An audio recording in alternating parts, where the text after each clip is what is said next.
اپنے نوکروں کے ساتھ یہ جان کر عدل و انصاف کرو کہ آسمان پر تمہارا بھی ایک مالک ہے۔ اب میں بتاتا ہوں کہ اپنے کام سے زیادہ فائدہ کیسے اٹھائیں۔ اگر آپ کسی کے لیے 1 سال، 6 ماہ، 10 سال یا 30 سال سے کام کرتے ہیں، آپ کی ساری زندگی میں صرف ایک پیشہ ہے، تو آپ اس سے زیادہ فائدہ کس طرح اٹھائیں؟ تو آپ اس سے زیادہ فائدہ کیسے اٹھائیں؟ میں 5 طریقے بتاتا ہوں۔ میں چاہتا ہوں آپ انہیں لکھ لیں کیونکہ یہ آپ کے فائدے کے لیے ہیں۔ کیونکہ جب آپ کل کام پر جاتے ہیں یا تو ایک جوش اور جذبے کے ساتھ جائیں گے یا آپ خوف زدہ ہوں گے۔ اس دنیا میں ہر صبح کام پر جانے سے آپ کیوں ڈرتے ہیں اور کیوں ڈر کے ساتھ اٹھتے ہیں؟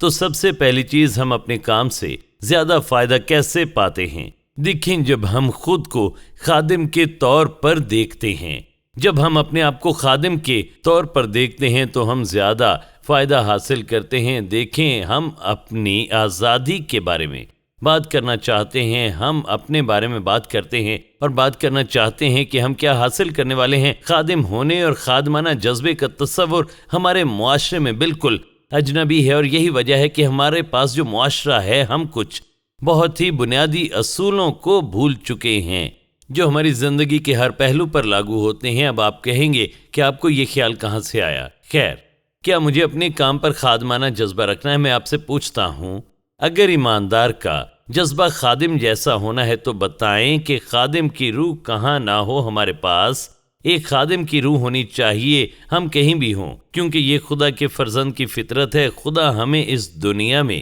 بھیجتا ہے، ہمیں اوپر اٹھاتا ہے، بچاتا ہے، اور ہمارے پاس ایک خادمانہ روح ہونی چاہیے۔ کیا ہمارے پاس کوئی اور روح ہے جو یسوع کے پاس تھی؟ دیکھیں فلپیوں باب 2 میں ایک حوالہ آپ کو دکھاتا ہوں جو انتہائی اہم ہے۔ یسوع مسیح جسم میں آیا، حالانکہ وہ خدا تھا۔ 5ویں آیت سے آپ اسے دیکھیں، ویسا ہی مزاج رکھو جیسا مسیح یسوع کا تھا۔ اس نے اگرچہ خدا کی صورت پر تھا، خدا کے برابر ہونے کو قبضے میں رکھنے کی چیز نہ سمجھا، بلکہ اپنے آپ کو خالی کر دیا اور خادم کی صورت اختیار کی اور انسانوں کے مشابہ ہو گیا، اور پھر اس طرح سے مرقوم ہے اور انسانی شکل میں ظاہر ہو کر اپنے آپ کو پست کر دیا، اور یہاں تک فرمانبردار رہا کہ موت بلکہ صلیبی موت گوارا کی۔ اب آپ دیکھیں گے ان آیات میں بعد میں کیا ہوتا ہے۔ تو خدا نے اسے بہت بلند کیا۔ یسوع ایک خادم کے طور پر آیا، انسانوں کی خدمت کے لیے خادم بن کر آیا۔ اگر آپ اور میں کام سے بہترین فائدہ چاہتے ہیں، اپنے کام سے زیادہ فائدہ چاہتے ہیں، تو ہمارے پاس وہ روح ہے جو یسوع کے پاس تھی۔ یہ آپ کے کام کے معیار کو متاثر کرے گا۔ جب آپ اور میں ایک خادمانہ جذبہ رکھتے ہیں تو ہم اپنی پوری کوشش کرنے کے لیے حوصلہ افزائی پائیں گے۔ جب آپ کل صبح اٹھتے ہیں اور کام پر جاتے ہیں اور آپ اپنے آپ کو ایک خادم کے طور پر دیکھتے ہیں تو آپ بہت زیادہ خوش ہوتے ہیں اور خوشی کے احساس کے ساتھ جاتے ہیں، خدا کی خدمت کرنے جاتے ہیں۔ صرف یہی نہیں بلکہ آپ کے پاس کے لوگوں پر آپ کا اثر مختلف ہوگا۔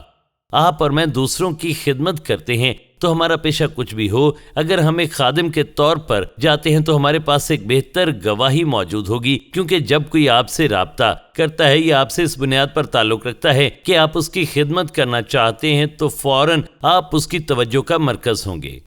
آج کل کوئی کم ہی کسی کی خدمت کرنا چاہتا ہے، لیکن جب کوئی کہے میں آپ کی خدمت کیسے کروں، میں آپ کی مدد کیسے کروں، آپ کسی بھی دکان پر جاتے ہیں اور کہتے ہیں میں آپ کی کیسے خدمت کروں، میں آپ کو ضمانت دیتا ہوں کہ انہوں نے آپ کی توجہ حاصل کر لی۔ اکثر آپ کسی جگہ پر چلتے ہیں اور کہتے ہیں کیا کوئی میرے پیسے لے کر مجھے اپنے کاروبار میں شامل کرے گا، میں ایسے شخص کی تلاش میں ہوں جو میری مدد کر سکے، تو لوگ آپ کے ارد گرد کھڑے ہو جائیں گے۔ آپ کہتے ہیں اگر میرے پاس خادمانہ جذبہ ہے تو کوئی مجھ سے فائدہ اٹھائے گا، اور ایسا ہی انہوں نے یسوع کے ساتھ کیا۔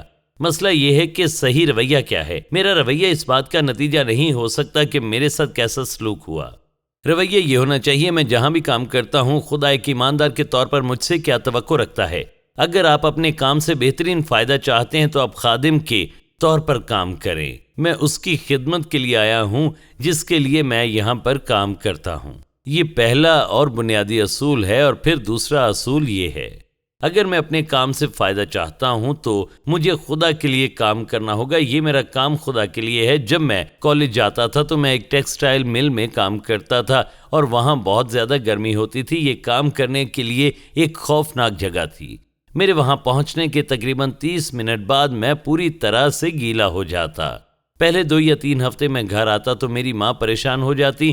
وہ 8 سے 4 کام کرتی تھی اور میں 4 سے 12، تو وہ اس طرح اسی علاقے میں کام کرتی تھی۔ وہ کافی مشکل تھا اور وہ کہتی اس گرم جگہ پر تمہیں کام کرنے کی ضرورت نہیں۔ میں جانتا تھا مجھے اپنے رویے کو تبدیل کرنا ہوگا، اور میں نے کہا کہ خداوند میں اس طرح کام کروں گا جیسے تو مالک ہے، میں اس طرح کام کروں گا جیسے میں تیرے لیے کر رہا ہوں۔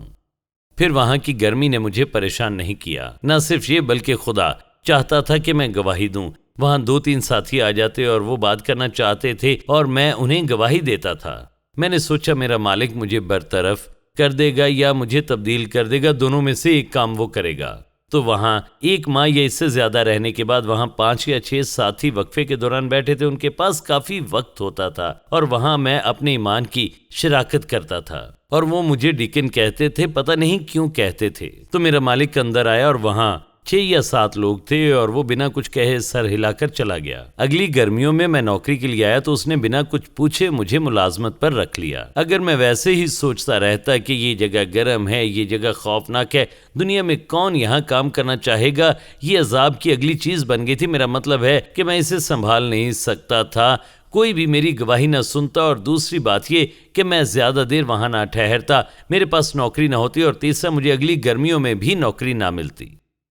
اور جب ہمیں احساس ہوتا ہے کہ یہ دنیا کا کام ہے لیکن میں یہاں ہوں کیونکہ خدا نے مجھے یہاں رکھا ہے اور میں اس کے لیے یہ کام کر رہا ہوں، آپ کا رویہ بدل جائے گا، آپ بہتر کام کریں گے، آپ کو ایک بہتر گواہی ملے گی جب آپ اپنے پیشے کو دیکھیں گے چاہے وہ کچھ بھی ہو، اور آپ اپنے دل میں جانیں گے کہ میں یہ خدا کے لیے کر رہا ہوں، اس نے مجھے اس خاص جگہ پر رکھا ہے۔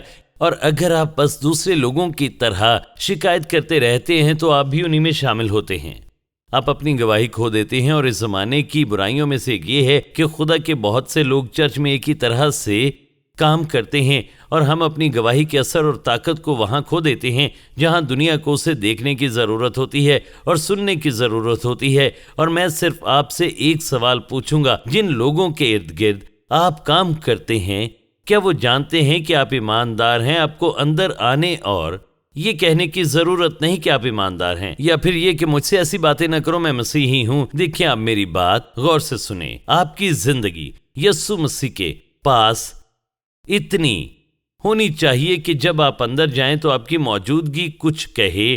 آپ کو اعلان کرنے کی ضرورت نہیں کہ آپ مسیحی ہیں، آپ کی موجودگی ہی اس بات کا اظہار ہو۔ آپ کو یہ پوچھنے کی ضرورت نہیں کہ کیا وہ ایماندار ہے، یہ ان کے اندر یسوع مسیح کی موجودگی ہے۔ وہ آپ کو ایک لفظ کہے بغیر جان جائیں گے، وہ آپ سے پوچھیں گے، وہ فرق دیکھیں گے، وہ فرق سنیں گے، وہ فرق جانیں گے۔ جب آپ کام کریں گے آپ کو انہیں کچھ بتانے کی ضرورت نہیں پڑے گی، پھر وہ آپ سے پوچھنا شروع کر دیں گے، اور پھر آپ کہہ سکتے ہیں میں بتاتا ہوں کہ خدا نے میری زندگی میں کیسے کام کیا، جب میں ایسی صورتحال میں تھا تو اس نے کیسے مدد کی۔ ہمارا کام خدا کے لیے ہوتا ہے۔ تیسری چیز آپ یہاں پر دیکھیں، تیسری چیز یہ ہے کہ اپنے کام سے زیادہ فائدہ کیسے اٹھائیں۔ ہمیں مسیح کو اپنے اختیار کے طور پر دیکھنا ہوگا، یعنی وہ مالک ہے۔ آپ کہتے ہیں کاش میرا مالک اس طرح سے کام کرتا۔ دیکھیے، یہاں پر مسئلہ یہ نہیں ہے، اور آپ نے یہ حوالہ دیکھا ہے۔ آپ یہاں پر 22ویں آیت پر غور کریں، اے نوکرو جو جسم کی روح سے تمہارے مالک ہیں، سب باتوں میں ان کے فرمانبردار رہو۔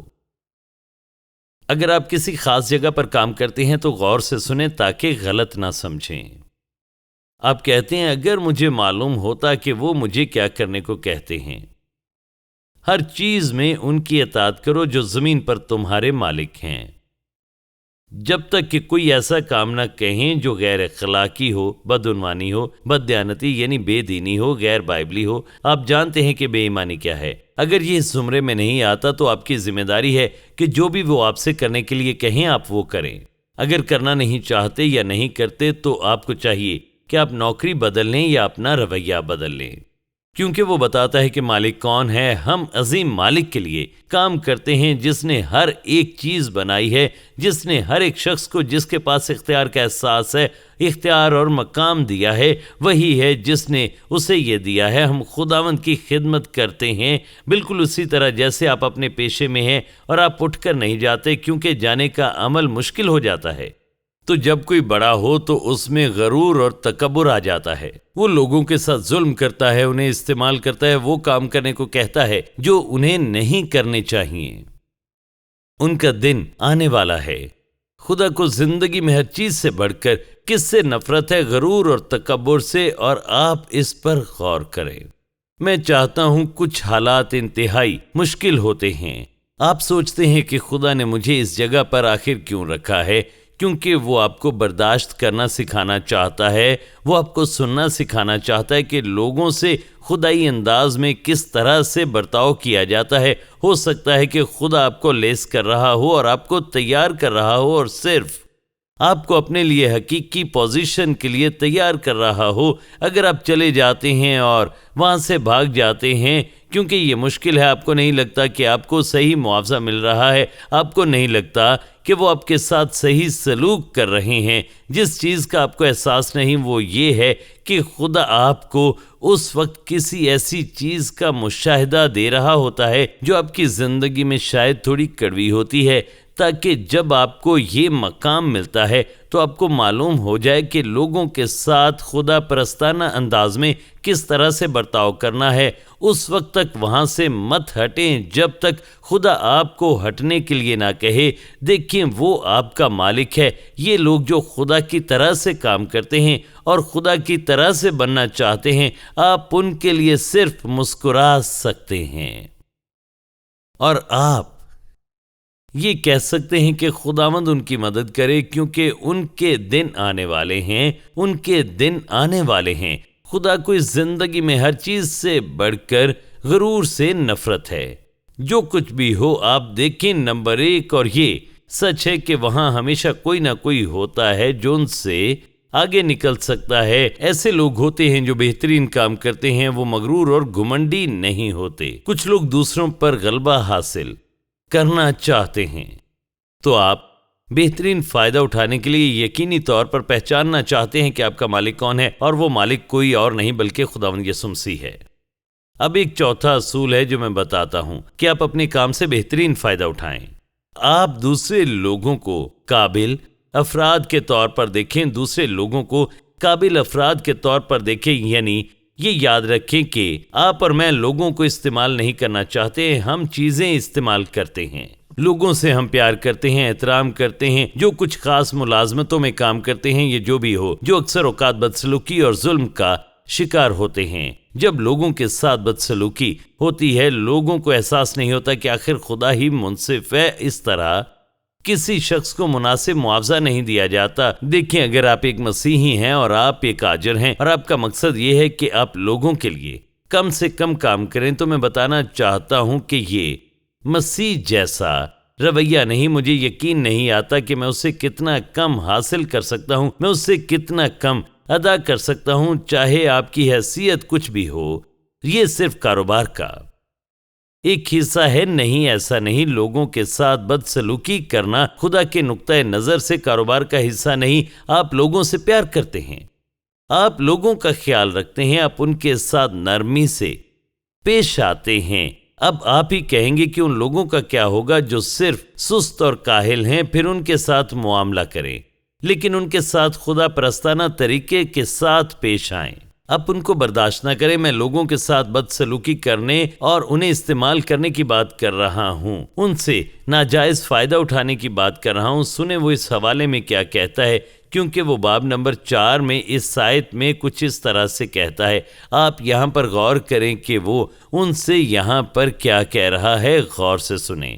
اے مالکو، اپنے نوکروں کے ساتھ یہ جان کر عدل و انصاف کرو کہ آسمان پر تمہارا بھی ایک مالک ہے. ہر آجر کو اور صدر کو یہ بات سننے کی ضرورت ہے. یاد رکھیں کہ آپ کا بھی ایک مالک ہے جو کہ آسمان پر ہے، اور وہ قادر مطلق خدا ہے. آپ کا خداوند چاہے پہچانا جائے یا نہ پہچانا جائے، وہ یسوع مسیح کی ذات ہے جسے آپ اور میں ایک دن حساب دیں گے. اور یہاں پر میں دیکھ رہا ہوں کہ خاموشی ہے.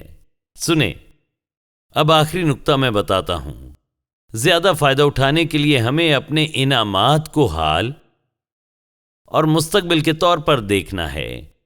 ہمیں اپنے انعامات کا حال اور مستقبل کے طور پر جائزہ لینا ہے۔ مثال کے طور پر اگر آپ اپنے کام کے لیے اپنا انعام صرف تنخواہ کے چیک کے طور پر دیکھتے ہیں جو آپ کو وہاں ڈالر کے نشان کے ذریعے ملتا ہے، دوسرے لفظوں میں یہ واحد انعام نہیں جو آپ کو مل رہا ہے، بلکہ یاد رکھیں کہ ہم نے کیا کہا تھا کہ اکثر مشکل حالات میں خدا کردار سازی کرتا ہے، لیکن بعض اوقات اچھے حالات میں خدا آپ کو ایسے لوگوں سے گھیرتا ہے جو آپ سے محبت کرتے ہیں، آپ کے کام میں آپ کی حوصلہ افزائی کرتے ہیں۔ آپ کے ارد گرد کام میں ایک عظیم اور شاندار روح موجود ہے اور آپ لوگوں کو دیکھتے ہیں جو لطف اندوز ہوتے ہیں۔ وہاں بہت ساری چیزیں ہیں جو چل سکتی ہیں، وہ ہر جگہ چل سکتے ہیں اگر لوگ صرف خدا پر بھروسہ کریں اور ایک دوسرے کے ساتھ اچھا سلوک کریں، لیکن صرف یہی نہیں، اس سے کہیں زیادہ ہے۔ یہ صرف تنخواہ کے چیک تک محدود نہیں ہے۔ یہ جانتے ہوئے کہ خدا کی طرف سے آپ کو وراثت کا اجر ملے گا، یہ خداوند یسوع مسیح ہے جس کی آپ خدمت کرتے ہیں۔ اور یہ کبھی کبھی ہمارے ہاں ایک غلط فہمی ہوتی ہے۔ ہمارے پاس یہ خیال ہے کہ میرا کام ایک دن کی کام کی دنیا میں یہ ایک چیز ہوتی ہے۔ دیکھیں، خدا مجھے جس چیز کا بدلہ دے گا وہی ہے جو میں نے یسوع کے لیے کیا ہے، سنڈے اسکول میں پڑھانا، کوائر میں گانا، آرکسٹرا میں حصہ لینا، یہ سب گواہی دینا اور یہ سب چیزیں نہیں۔ خدا آپ کو اور مجھے ہماری زندگی کے ہر پہلو کا بدلہ دے گا، نہ صرف ان میں سے کچھ بلکہ ان میں سے ہر ایک کو۔ وہ کہتا ہے یہ جانتے ہوئے کہ خدا کی طرف سے تمہیں میراث کا اجر ملے گا، یہ خداوند یسوع مسیح ہے جس کی آپ خدمت کرتے ہیں۔ اگر خدا مالک ہے تو وہی ہے جو آخرکار اس بات کا تعین کرتا ہے کہ آپ کا اجر کیا ہونا چاہیے۔ ٹھیک ہے، اگر وہ بڑا مالک ہے تو وہ ہر چیز اور ہر کاروبار پر اور جو کچھ بھی ہے خدا ہے جو آخرکار اس بات کا تعین کرتا ہے۔ اس دنیا میں ہمیں ہماری کوششوں اور وقت کا اجر ملتا ہے، لیکن حتمی انعام کسی اور نے ہمیں دینا ہے۔ شاید آپ نے اس بارے میں کبھی سوچا نہ ہو۔ کیا آپ کو احساس ہے کہ زیادہ تر انعامات جو آپ آسمان میں اپنے لیے جمع کر رہے ہیں وہی ہے جو اس دنیا میں ہوتا ہے؟ آپ اس مخصوص کام میں 40 یا 50 گھنٹے یا 60 گھنٹے کام کرتے ہیں۔ آپ چرچ میں کتنا وقت گزار رہے ہوتے ہیں؟ بہت زیادہ نہیں۔ کچھ نے بہت سے طریقوں سے خدمت کی ہے، آرکسٹرا اور کوائر اور تدریس میں اور پارکنگ میں، اور یہ سب چیزیں وہ کرتے ہیں۔ خدا آپ کو اس کا ضرور اجر دے گا۔ آپ کے ہفتے کے 40 گھنٹے سیکولر نوکری میں ہوتے ہیں تو وہ اس پر کیا کرے گا؟ وہ آپ کو ہر اچھے کام کا بدلہ دے گا۔ اسے آپ نے اپنا بہترین دیا ہے۔ دوسرے لوگوں کو یہ سمجھنا ہے کہ آپ جیسے لوگ ہیں اور وہ کیا کرنے والا ہے، وہ آپ کو اس کے مطابق اجر دے گا۔ ہم سب کو کام کرنا ہے، کام خدا کا ہے۔ یہ ایک ایماندار کی حیثیت سے ہماری ذمہ داری ہے، اور مجھے یہ اپنے پورے دل کے ساتھ کرنا ہے، انسانوں کو متاثر کرنے کے لیے نہیں، بلکہ اس لیے کہ میں خود خداوند خدا سے محبت کرتا ہوں۔ مجھے یہ کام دوسروں کے احترام کے ساتھ کرنا ہے، ایک خادمانہ جذبے کے ساتھ۔ یہ خدا کا کام ہے، اور میں یہ تسلیم کرتے ہوئے یہ کام کرتا ہوں کہ میرا انعام خدا کے پاس موجود ہے اور مجھے اس کی کوئی فکر نہیں ہے۔ وہ اس کا خیال رکھے گا۔ اب آپ کہتے ہیں کہ میں تو مسیحی بھی نہیں ہوں، مجھ پر اس کا اطلاق کیسے ہوتا ہے؟ دیکھیں، جب تک آپ یسوع پر اپنے نجات دہندہ کے طور پر بھروسہ نہیں کرتے، آپ کبھی بھی اپنی صلاحیت کی حد تک نہیں پہنچ پائیں گے، کیونکہ آپ اس کے خلاف کام کر رہے ہیں۔ جب آپ یسوع کو نجات دہندہ قبول کریں گے تو آپ کے گناہ معاف ہو جائیں گے، آپ کا دماغ صاف ہو جائے گا، آپ کے ماضی کے گناہوں سے چھٹکارا مل جائے گا، خدا آپ کی زندگی میں کام کرے گا، آپ چیزوں کو بہتر طریقے سے دیکھنے کے قابل ہو جائیں گے، آپ کا سارا رویہ بدل جائے گا، اور آپ کو خدا کے ایک شاندار خادم ہونے کا اعزاز حاصل ہے، چاہے آپ کوئی بھی کیوں نہ ہو۔ میں آپ کی حوصلہ افزائی کرنا چاہتا ہوں کہ آپ خداوند یسوع مسیح سے اپنے گناہوں کی معافی مانگیں اور اسے بتائیں کہ آپ اسے اپنا نجات دہندہ قبول کرتے ہیں اور آپ وہی بننا چاہتے ہیں جو وہ چاہتا ہے۔ اگر آپ ایک ملازم ہیں اور آپ نے ایک ناقص کام کیا ہے اور آپ نے سستی کی ہے، آپ نے تاخیر کی ہے، وقت کے ساتھ دھوکہ کیا ہے، مطالبہ کیا ہے، تنقید کی ہے، تو آپ کو گھٹنوں کے بل بیٹھنے کی ضرورت ہے اور خدا سے معافی مانگنے کی ضرورت ہے، خدا کے ایک خادم کے طور پر جہاں بھی آپ ہیں۔ اگر آپ ایک آجر ہیں، لوگوں کے ساتھ بدسلوکی کی ہے، لالچ لالچ لالچ لالچ